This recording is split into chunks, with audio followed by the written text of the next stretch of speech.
Genesis 44. Now Joseph gave these instructions to the steward of his house.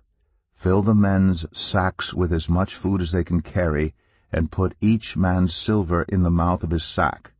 Then put my cup, the silver one, in the mouth of the youngest one's sack, along with the silver for his grain. And he did as Joseph said. As morning dawned, the men were sent on their way with their donkeys. They had not gone far from the city when Joseph said to his steward, Go after those men at once, and when you catch up with them, say to them, Why have you repaid good with evil? Isn't this the cup my master drinks from, and also uses for divination? This is a wicked thing you have done. When he caught up with them, he repeated these words to them. But they said to him, Why does my lord say such things? Far be it from your servants to do anything like that. We even brought back to you from the land of Canaan the silver we found inside the mouths of our sacks. So why would we steal silver or gold from your master's house? If any of your servants is found to have it, he will die, and the rest of us will become my lord's slaves. Very well then, he said, Let it be as you say. Whoever is found to have it will become my slave. The rest of you will be free from blame. Each of them quickly lowered his sack to the ground and opened it.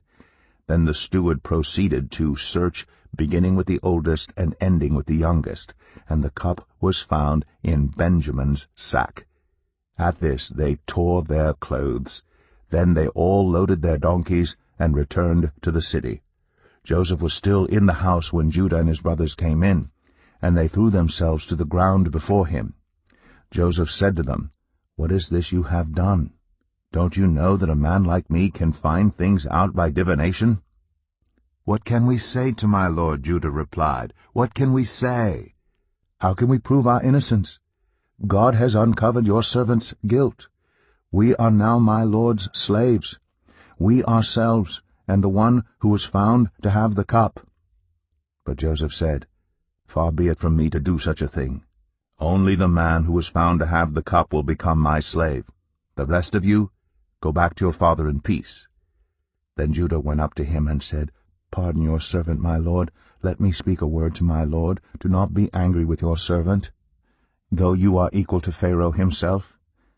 My lord asked his servants, Do you have a father or a brother? And we answered, We have an aged father, and there is a young son born to him in his old age.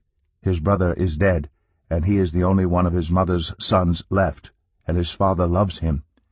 Then you said to your servants, Bring him down to me so I can see him for myself. And we said to my lord, The boy cannot leave his father. If he leaves him, his father will die.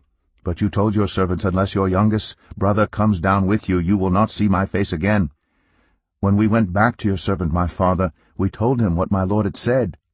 Then our father said, Go back and buy a little more food. But we said, We cannot go down. Only if our youngest brother is with us will we go. We cannot see the man's face unless our youngest brother is with us.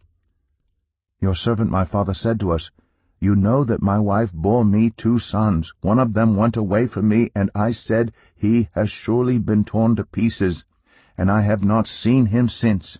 If you take this one from me too, and harm comes to him, you will bring my gray head down to the grave in misery. So now, if the boy is not with us when I go back to your servant my father, and if my father, whose life is closely bound up with the boy's life, sees that the boy isn't there, he will die.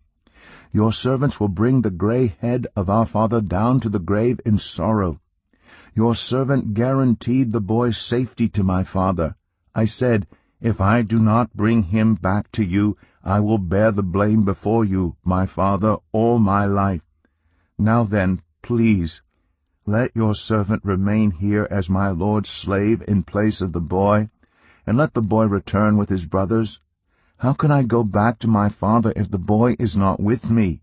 No, do not let me see the misery that would come on my father.